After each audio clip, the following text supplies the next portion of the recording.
嚟到日本嘅沖繩咧，當然就唔少得浮潛啦。今次咧就同大家去藍洞探索一下。浮潛之前咧，記得做好準備功夫喎。首先咧就要換好潛水衣先啦，然後就要試清楚對蛙鞋到底啱唔啱着。而女仔咧就記得紮好啲頭髮啦。最後最緊要記得試清楚個潛水鏡會唔會鬆得滯喎。如果太鬆嘅話咧，就好容易會入水噶啦。落水之後咧，就記得跟住教練唔好亂咁游喎，因為附近嘅水深咧落差都好大㗎。如果唔小心嘅話咧，就好容易碰到附近嘅礁石。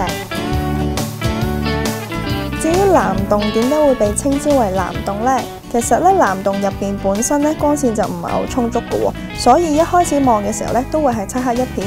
但係當有陽光折射到海水嘅時候咧，啲光線就會撞到海底嘅石灰石，反射咗之後就會形成好自然嘅藍色，所以呢度就稱之為藍洞啦。教練咧亦都會分派一啲麵包俾你去餵魚嘅。如果你喺海入邊搣啲麵包碎去餵佢哋嘅時候咧，就會有好大群魚喺你身邊度切車咁轉噶啦。